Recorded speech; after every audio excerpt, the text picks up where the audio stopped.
Hello everyone, नमस्कार। स्वागत आप सबका हिंदी साहित्य के बिल्कुल ब्रांड न्यू सेशन में। बिल्कुल नया सेशन है और इस नए सेशन में आप लोगों की राय के साथ हम शुरुआत करेंगे। आप लोग अपनी अपनी राय दें, हिंदी साहित्य में आप कहां खड़े हैं और हमसे क्या उम्मीद है, यानी किसी भी क्लास से, किसी भी टीचर से आप क्या उम्मीद करते हैं। पहले अपना दिमाग ओपन करिए, फिर मैं अपना दिमाग ओपन करता हूं।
क्या है?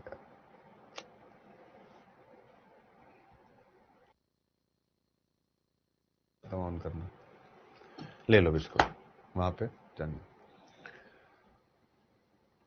ठीक है बच्चों, अब यहां से शुरू करते हैं।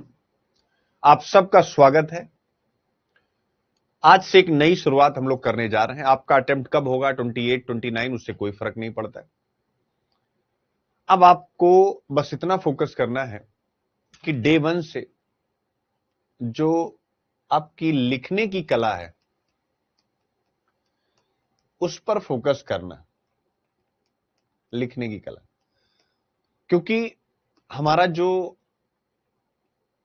अंतिम लक्ष्य होता है वो क्या है कि ऑप्शनल का 500 अंकों का पेपर होता है। 500 अंक यानी दो पेपर होते हैं, प्रश्न पत्र 1 और प्रश्न पत्र 2। प्रश्न पत्र 1 250 का और ये 250 का।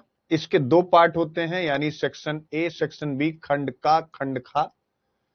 और ये दोनों कितने कितने मार्क्स के होते हैं? 125 125 मार्क्स के होते हैं। ठीक है, ये आपके ऑप्शनल की पूरी संरचना है। इस 500 अंक को प्राप्त करने के लिए, इस 500 अंक को प्राप्त करने के लिए आपकी पहली और अंतिम आवश्यकता क्या है? क्या कोई बच्चा बता सकता है कि पहली आवश्यकता क्या है और अंतिम आवश्यकता क्या है? तो इसकी पहली आवश्यकता है 500 अंक को प्राप्त करने की। जो पहली आवश्यकता है, 500 अंक में से अधिकतम अंक प्राप्त करने की जो पहली आवश्यकता है, वो पहली आवश्यकता क्या है? तो पहली आवश्यकता है कॉन्सेप्ट, या हम कहेंगे अवधारणाएं, सिलेबस में जो कुछ भी है यानी। और दूसरा क्या है? आंसर राइटिंग, यानी उत्तर लेखन। उत्तर लेखन, ये आपकी पहली प्राथमिकता है। तो इस बैच में, यानी जो मुक्त हस्त हिंदी साहित्य बैच है जिसका टाइटल है सफल, इसमें हम इन्हीं दो चीजों पर डे 1 से फोकस करेंगे। ये नहीं कि पहले पढ़ाएंगे और फिर लिखवाएंगे, डे 1 से ही हम फोकस करेंगे। एक नई शुरुआत आपके सामने करने जा रहा हूं। डे 1 से हम इसी विषय पर फोकस करेंगे, ठीक है। क्योंकि अगर ऑप्शनल में, स्वाभाविक, अगर आप ऑप्शनल में, यानी सफल का मतलब क्या हो गया कि सिलेक्शन, यानी आपका चयन, और वो भी आपकी पसंदीदा पोस्ट, यानी 1 to 20 रैंक तक, ऐसा कुछ आपका जो ड्रीम होता है, जो स्वप्न होता है वो। तो अगर आपको सफल होना है, जरा देखिएगा कि बैच का टाइटल क्यों सफल नाम दिया गया है, मुक्तहस्त हिंदी साहित्य बैच क्यों दिया गया, पहले ये सब समझा दूं, फिर आपसे बातचीत करूंगा और फिर हम लोग यहां से चीजों को आगे बढ़ाएंगे। तो सफल क्यों? क्योंकि अगर आप फाइनली सेलेक्ट होना चाहते हैं और रैंक लगाना चाहते हैं, तो टॉपर्स के मार्क्स अगर आप देखेंगे तो जो भी टॉप कर रहे हैं, टॉप 1 यानी पहली रैंक, जितनी भी पहली रैंक है आप देखोगे, एक भी ऐसे नहीं है जिन्होंने ऑप्शनल को जबरदस्त रूप से अपने लिए भुनाया ना हो। सिंपल सी बात है। तो इसका मतलब आपके सिलेक्शन में और आपकी रैंकिंग में, दोनों में हिंदी साहित्य या आपके ऑप्शनल का बड़ा रोल होता है। चूंकि मैं हिंदी साहित्य करा रहा हूं तो मैं हिंदी साहित्य की बात करूंगा, इसीलिए इस बैच का नाम रखा गया सफल। तो सफल क्यों? क्योंकि सिलेक्शन में इसकी भूमिका, और आपको इसी हिसाब से अपनी तैयारी करनी है। जैसे आप कुछ भी विषय पढ़ रहे हैं, सगुण भक्ति धारा, तो पहले सगुण क्या होता है, राम भक्ति धारा, तो पहले राम भक्ति धारा क्या है। तो यानी हर एक चीज जो आपके सामने आ रही है उसकी मीनिंग आपको पता होनी चाहिए। तो मैंने, समझिए कि क्लास की शुरुआत ही कर दी है इस बात को व्याख्यायित करते हुए कि सफल जो मैंने बैच के आगे लगाया है उसका मतलब है सिलेक्शन में इसकी भूमिका नंबर 1। और मुक्त हस्त हिंदी साहित्य बैच का मतलब हो गया, एक भी सेशन पीपीटी बेस्ड नहीं है, इसमें कोई पीपीटी नहीं है। मुक्त हस्त का मतलब क्या हो गया वो भी आपके सामने रख देता हूं। मुक्त हस्त का मतलब 2 चीजें हैं। पहला, जैसे आप मेरी हिंदू की क्लास में या किसी भी क्लास में इस समय आप हैंड रिटन नोट्स देख रहे हैं, तो चाहे वो अवधारणाएं हो, जैसे अवधारणाएं मतलब क्या, यही अष्टछाप कवि, तो कवि भले हैं लेकिन अष्टछाप, तो अष्टछाप एक अवधारणा है। तो चाहे अवधारणाएं हो, जैसे राम भक्ति काव्यधारा, सगुण भक्ति काव्यधारा, संत ज्ञानाश्रयी काव्यधारा, और संत ज्ञानाश्रयी काव्यधारा, और फिर इसके बाद सूफी प्रेमाश्रयी काव्यधारा, ये सब क्या है, अवधारणाएं हैं। तो आपको अवधारणाएं, ये सब हस्तलिखित नोट्स मिलेंगे, और उसके बाद पर डे, यानी मैं अगर निर्गुण भी बोला कि आज हम पढ़ने जा रहे हैं संत काव्य धारा, तो संत काव्य धारा का हस्तलिखित नोट्स, मेरा लेक्चर ऐसे ही बैठ करके बहुत बढ़िया से ऐसे डिजाइन करके, और फिर उसके बाद एक ही क्वेश्चन दूंगा, लेकिन दूंगा जरूर, लेकिन ऐसे नहीं कि क्वेश्चन दूंगा आप पढ़ेंगे, पहले उस क्वेश्चन को यहां डिकोड करना सिखाऊंगा। तो दूसरी चीज क्या है, हस्तलिखित नोट्स हो गया। अब उसके बाद दूसरी चीज है डे 1 से उत्तर लेखन कौशल का विकास। उत्तर नहीं दूंगा, वो तो बहुत दुनिया की सबसे आसान चीज है आंसर देना, मैंने कितने आंसर देखे। उत्तर लेखन कौशल यानी का विकास, उत्तर लेखन कौशल का विकास ये आपका करूंगा। और आप ऐसा भी कह सकते हैं कि यही मेन टारगेट है इस मुक्त हस्त हिंदी साहित्य बैच का। कोई पीपीटी नहीं, कुछ भी नहीं, कोई पुराना नोट्स नहीं, जो कुछ भी है सब यहीं से, ठीक है। और यह हमेशा याद रखिएगा कि अब मैं किसी भी चीज को मेंटरशिप बेस्ड ही लेके चलता हूं। उसके पीछे रीजन है क्योंकि रिजल्ट इसी से है, ये आपको हमेशा याद रखना।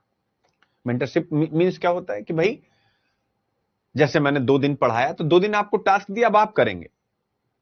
ये नहीं होता अरे भाई चंगीटे जा रहे हैं, नहीं नहीं नहीं, कोटा नहीं पूरा करना। तो इस हिसाब से तो मुक्त हस्त आपको भी रहना है, मुक्त हृदय रहना है, बंधन नहीं है, और वैसे ही मुझे भी रहना है। और डे 1 से हम उत्तर लेखन कौशल सीखेंगे। तो हो गया कि क्या क्लास का पैटर्न रहेगा। अब हम थोड़ी सी बातचीत करेंगे उत्तर लेखन कौशल के प्रोग्राम के बारे में। उत्तर लेखन कौशल विकास क्या है? उत्तर लेखन कौशल विकास। अब जरा इस बारे में आप विचार कीजिए, उत्तर लेखन कौशल विकास।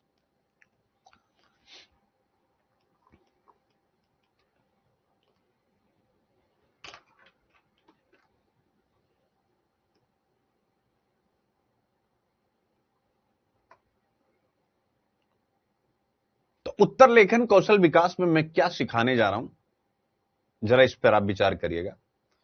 पहली चीज जो शायद सबसे बड़ी समस्या होती किसी भी बच्चे की, आंसर लिखना नहीं, इंट्रोडक्शन लिखना नहीं, बॉडी लिखना नहीं, उदाहरण डालना नहीं, ये सब कोई समस्या नहीं है।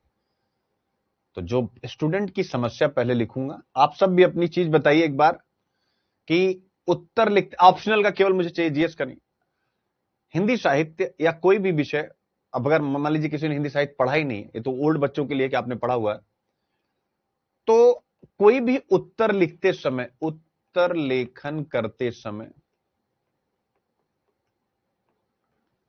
सामना की जाने वाली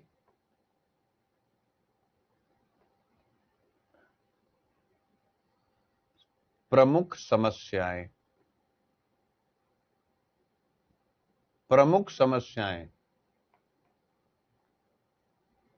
प्रमुख समस्याएं, ठीक है।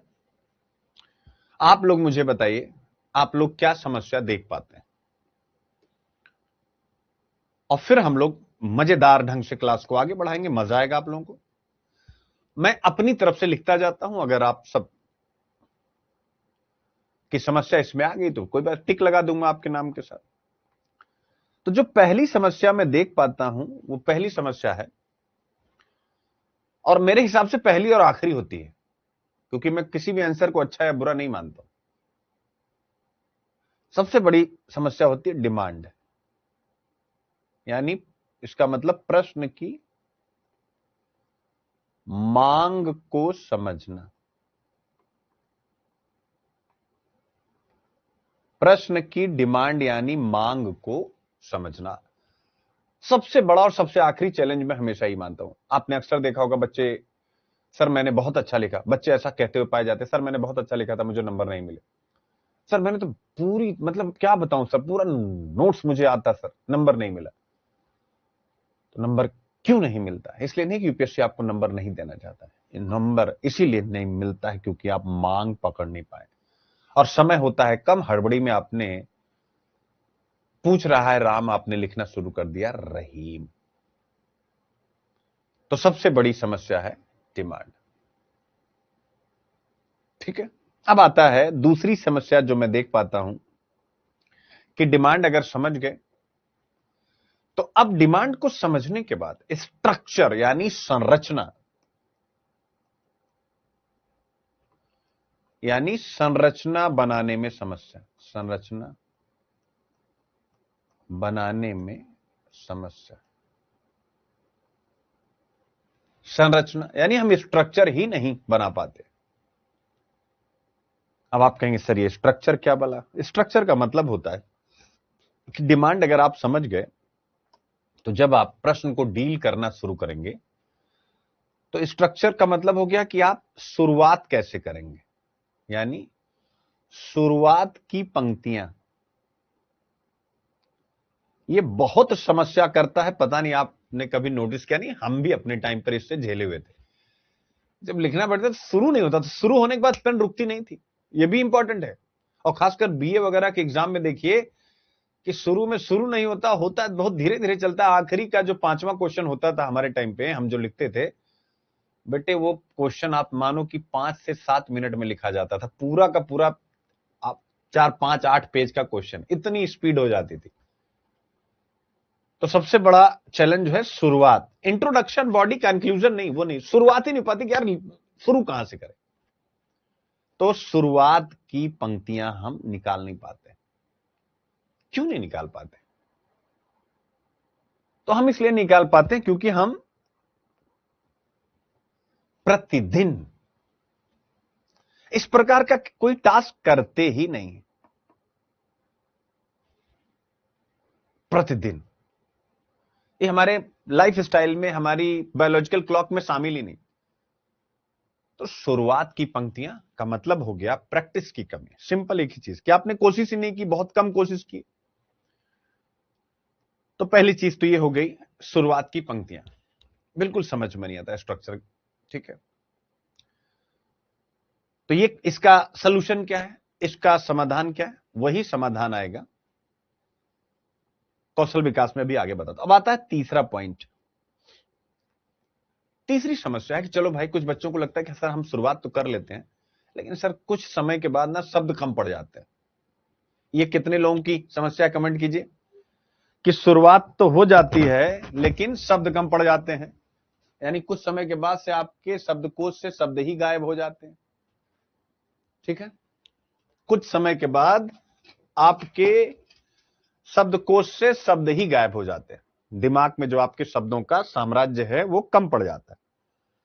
तो दूसरी समस्या, यानी अगली समस्या की शुरुआत होने के बाद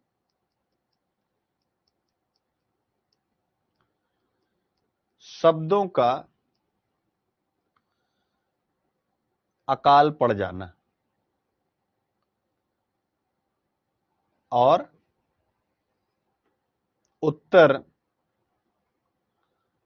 अधूरा छोड़ देना, और उत्तर अधूरा छोड़ देना। तो तीसरी चीज ये हो गई। होती है कि नहीं होती है?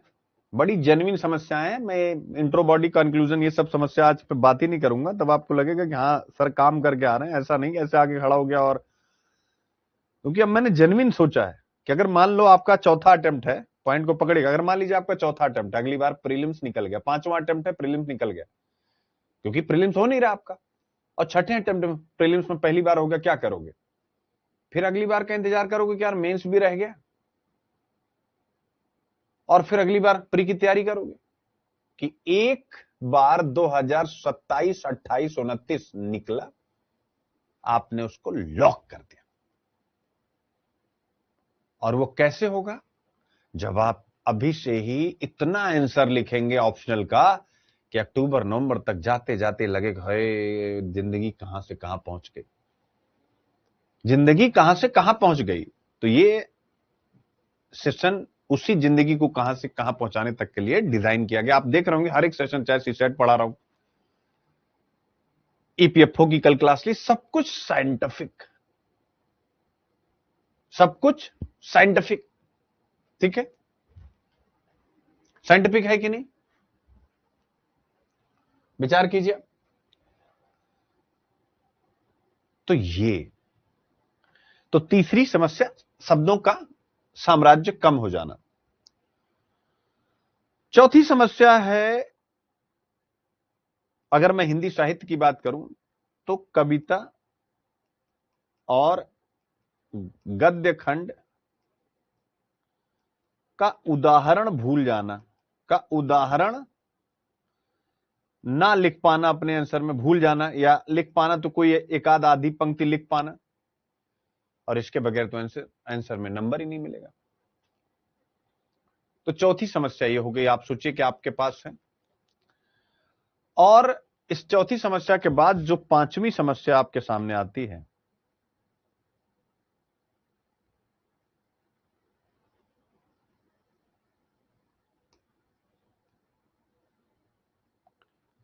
ये जो पांचवी समस्या, वो क्या है? जरा पांचवी समस्या एक बार आप विचार करो।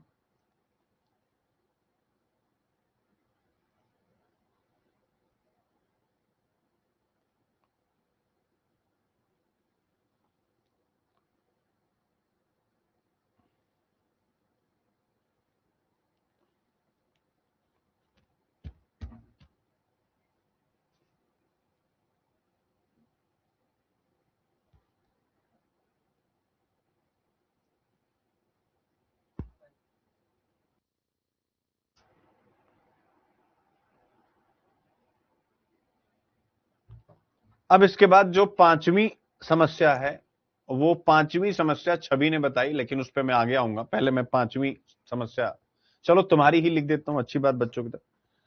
Time management.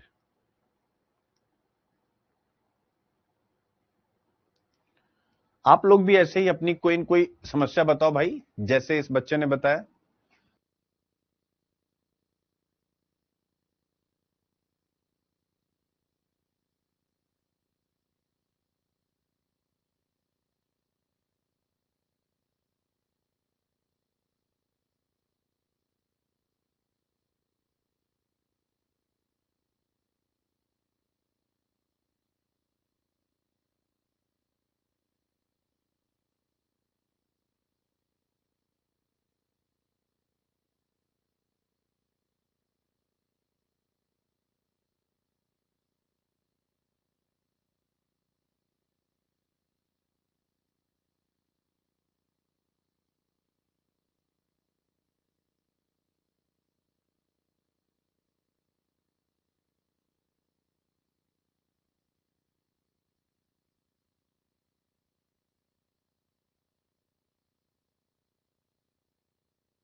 यानी आप सब एकदम से पके पकाए स्टूडेंट हैं, जो बिल्कुल कहीं से कोई दिक्कत नहीं है।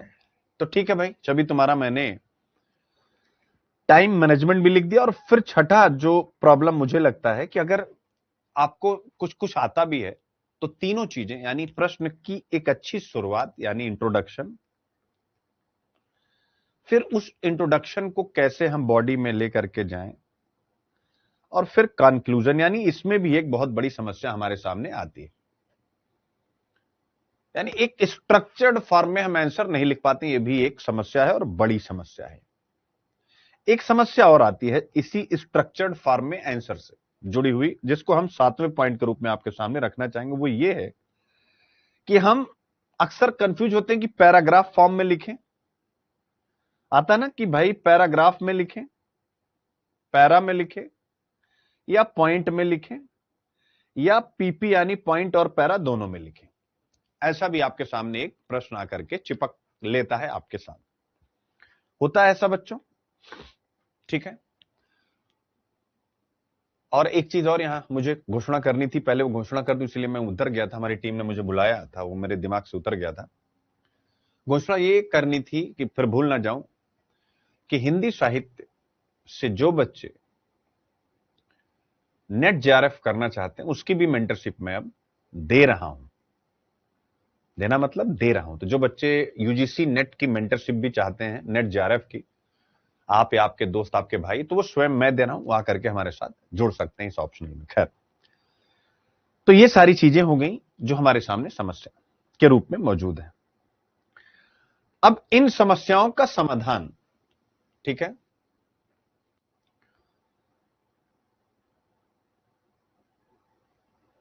और इन सभी समस्याओं का समाधान इस उत्तर लेखन कौशल विकास कार्यक्रम में मिलेगा। मींस कि हम प्रश्न की डिमांड को कैसे समझना, इसको भी सिखाएंगे। इसके अलावा एक बेहतर स्ट्रक्चर भी सिखाएंगे, ठीक है। शुरुआत कैसे करते हैं वो भी सिखाएंगे। शुरुआत होने के बाद शब्दों का जो अकाल पड़ता है, उस अकाल को कैसे आप भरेंगे वो भी सिखाएंगे। फिर इसके बाद कैसे उदाहरण देना है उसको भी सिखाएंगे। कैसे एक बेहतर इंट्रोडक्शन, बॉडी, कंक्लूजन लिखना, ये भी सिखाएंगे। और उसके साथ साथ हम आपको सिखाएंगे, ठीक है, कि आप आंसर कैसे लिखें, पैराग्राफ में लिखें या पॉइंट में लिखें, या दोनों का मिक्स करें। तो ये सारी चीजें आपको बहुत विस्तार से सिखाई जाएंगी मेरे प्यारे बच्चों, ठीक है। पानी देना तो बोतल। यानी ये सारी चीजें आपको सिखाई जाएंगी मेरे प्यारे बच्चे। अब सिखाई जाएंगी एक चीज, जिस बच्चे ने मुझसे पूछा कि सर टाइम मैनेजमेंट, तो आज मैं उसी टाइम मैनेजमेंट को सिखाते हुए सेशन को आगे बढ़ाऊंगा। कि मैं, देखिए, टाइम मैनेजमेंट इसने कहा, बहुत अच्छी बात है, टाइम मैनेजमेंट। अब टाइम मैनेजमेंट हम लोग कैसे करेंगे जरा ध्यान से देखो आप, ठीक है, क्लियर है? तो जिन बच्चों को भी टाइम मैनेजमेंट का भी इश्यू है, आप जरा इसको देखिए, आपको मजा आने वाला है। बेटा क्वेश्चन पूछने वाला बनो, बगैर क्रिटिकल थिंकिंग के फंसोगे इस एग्जाम में, आप क्या ही मैं करूं। प्रत्येक प्रकार से रिजल्ट आपके सामने है, क्या स्थिति है, तो खूब मेहनत करना पड़ेगा। टाइम मैनेजमेंट इसने पूछा, तो चलो एक टाइम मैनेजमेंट का चार्ट आपको बनाता हूं या ट्री बनाता हूं, कुछ भी ले लीजिए चार्ट, ठीक है ना, ट्री चार्ट कर देता हूं, चलो मिक्स कर देता हूं, पेड़ का चार्ट टाइम मैनेजमेंट के। तो जैसे आपको कितना घंटा मिलेगा, 3 घंटे मिलेंगे, मिलेंगे कि नहीं मिलेंगे, आप लोग भी बना सकते हैं इसको, यानी कुल मिलेगा 180 मिनट, मिलेगा कि नहीं मिलेगा? आप कहेंगे हाँ सर मिलेगा, ठीक है, अच्छी बात है, हम भी कहेंगे मिलेगा। और इस 250 अंकों का आपको क्वेश्चन करना है एक पेपर में, और कुल मिला करके आपको कितने करने हैं, आप अगर देखते हैं तो एक पेपर में आपको 5 क्वेश्चन करने हैं, ठीक है, कुल मिला करके 5 क्वेश्चन करने हैं। 5 में से 3 आपको एक से करना है, 2 एक से करना है, आपको अच्छे से पता है। लेकिन ये अपने आप में केवल 5 क्वेश्चन नहीं है। कैसे? ये 5 क्वेश्चन अपने आप में मुसीबत है। जैसे जो पहला क्वेश्चन है उसमें अकेले 5 क्वेश्चन है, और जो 5वां क्वेश्चन है उसमें भी अकेले 5 क्वेश्चन, यानी 5 5 10, ये तो हो गए एक। अब आप देखिएगा, ठीक है, यानी क्वेश्चन नंबर 1 और क्वेश्चन नंबर 5 ये 50 अंकों के हो गए आपके, 50 अंक का एक और 50 अंक का एक, और ये कंपलसरी आपको करना ही करना, ठीक है बेटा। टाइम मैनेजमेंट जरा देखिए, फिर इसके बाद क्या कह रहा है, सेक्शन ए। अब अगर हम यहां से आ जाएं सेक्शन ए पर, तो सेक्शन ए से कितने क्वेश्चन करने? सेक्शन ए से कोई भी एक या दो जवाब चूज कर सकते हैं, ठीक है ना, क्योंकि 1 से 3 करना, 1 से 2 करना, 5 आपके हो जाएंगे। तो मान लीजिए हमने सपोज किया कि सेक्शन ए से हमने एक प्रश्न लिया, सेक्शन ए से हमने क्या किया, एक प्रश्न लिया।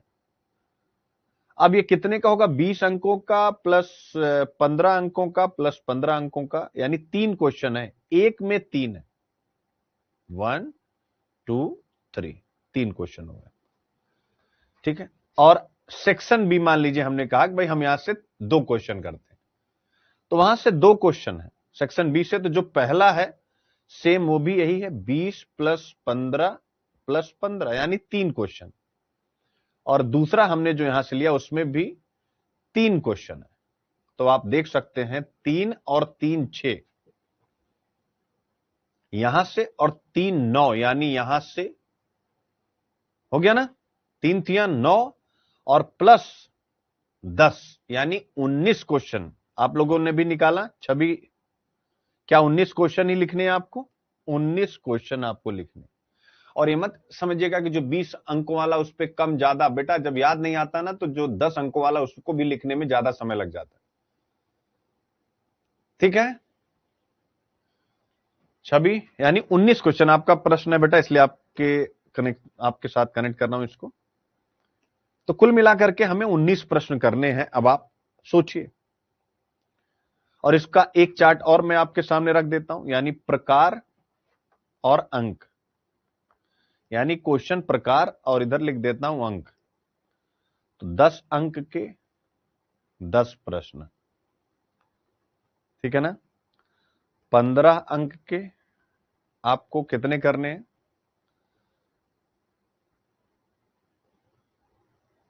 15 अंक के आपको कितने करने हैं?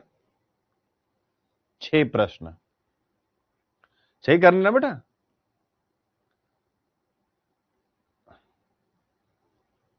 हम्म, 6 प्रश्न। और 20 अंक के आपको कितने करने हैं? 20 अंक के आपको 3 करने, एक पहले का और 2, यानी एक सेक्शन ए का और बाकी 2, तो 2 प्रश्न, सॉरी 3 प्रश्न, तो कुल हो गए 19, आप देख सकते हैं। ठीक है, और कुल कितना अंक हो गया? 50, 250।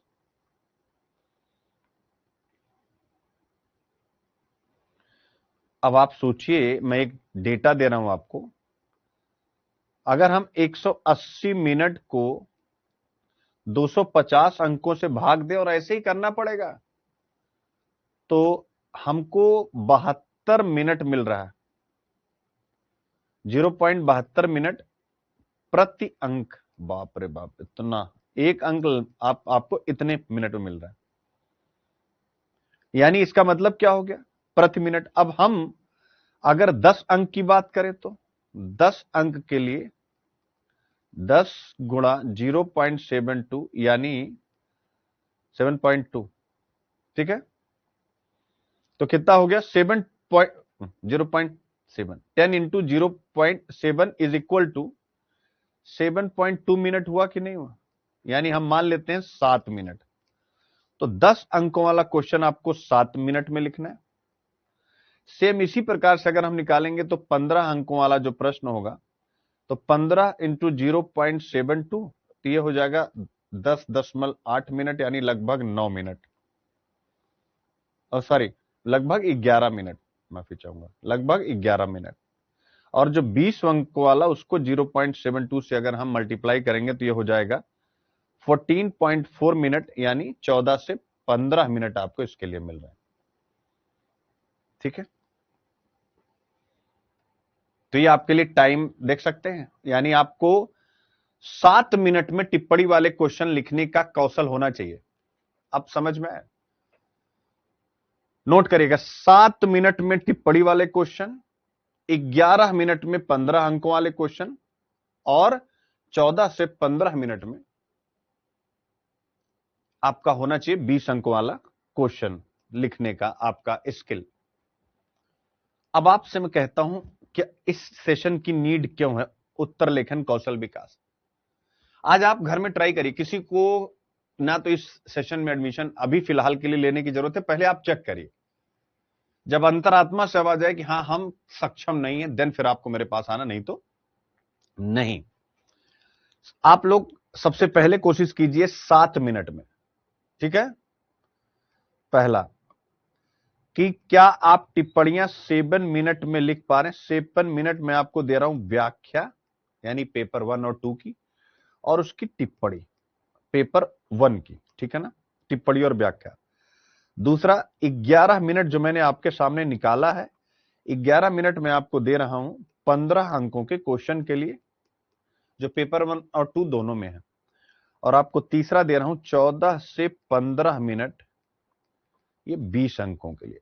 एक एक क्वेश्चन आज आप इस पे लिखिएगा, और उसके ऊपर टाइम लिख करके मुझे अपने अपने ग्रुप में जहां पर भी हैं आप शेयर कीजिएगा। नहीं है तो आपके पास, सबके पास मेरा नंबर, आप पर्सनल नंबर भी शेयर कर सकते हैं।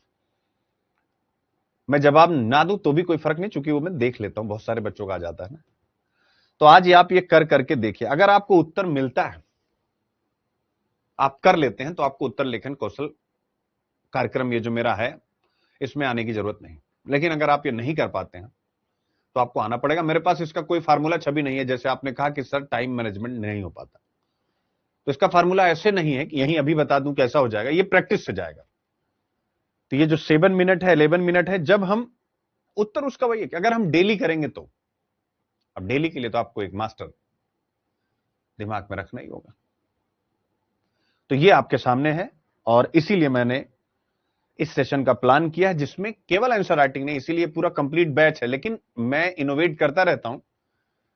तो अब जब मुझे टेक्नोलॉजी का सपोर्ट मिला, कंटेंट पर मेरी डिपेंडेंसी दूसरों पर घटी कि मुझे एक टाइपराइटर चाहिए, टाइपिस्ट चाहिए, इस प्रकार की चीजों से जब मेरी जर्नी दूर हुई, यानी पीपीटी चाहिए, ये चाहिए, अब वो सब मुझे कुछ नहीं चाहिए, क्योंकि कॉन्सेप्ट मेरे दिमाग में होते हैं, बाकी का काम मैं एआई से कराता हूं।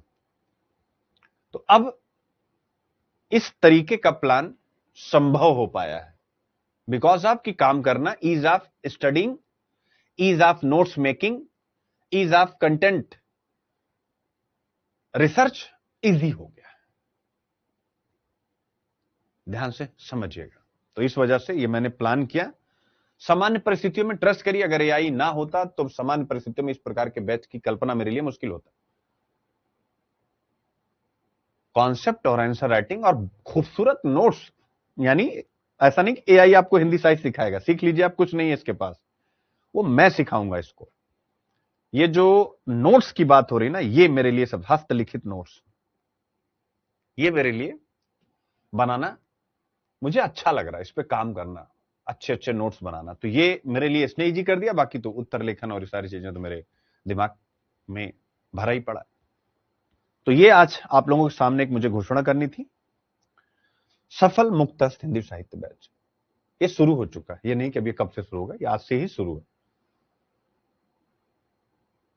तो जिनको भी हमारे साथ कनेक्ट होना है वो बच्चे यहां पर आकर के जरूर कनेक्ट हो और अपनी जर्नी को आगे बढ़ाएं। मैं एक फोन नंबर दे रहा हूं।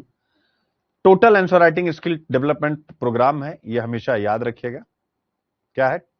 टोटल, ये हिंदी, ठीक है। और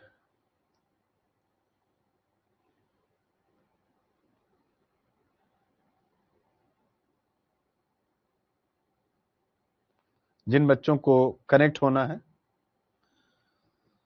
वो इस नंबर पर कॉल कर, व्हाट्सएप करके कॉल करेंगे तो उतना बेहतर नहीं होगा। अगर आप व्हाट्सएप करेंगे तो हमारे साथ आप जुड़ सकते हैं। 8826737367।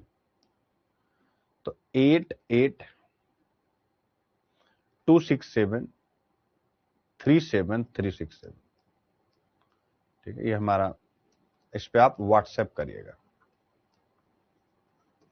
थैंक यू सो मच कि आप सब इस कोर्स में आने के इच्छुक है। थैंक यू सो मच और लगे रहिए, ये बिल्कुल स्टार्ट है।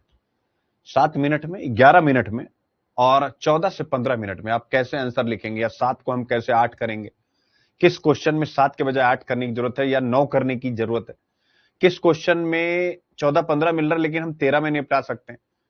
तो बहुत सारे क्वेश्चन के नेचर के हिसाब से ये 7, 11 और 14, 15 डिसाइड होगा।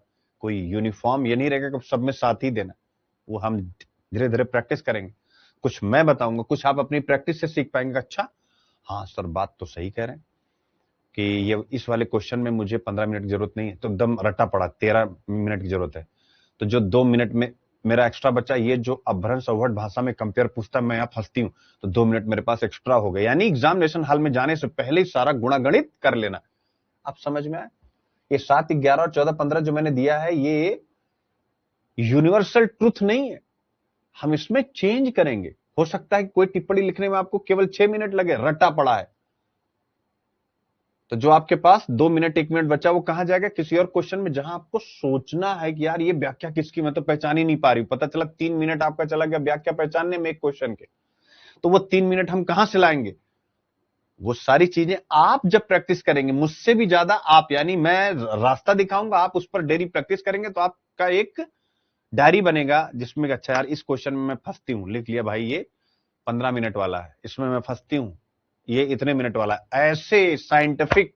और तब जाकर के आप देखिए कि सिलेक्शन कैसे नहीं होता। ठीक है बच्चे? ओके, ठीक है। थैंक यू सो मच, आज के लिए इतना ही। Thank you.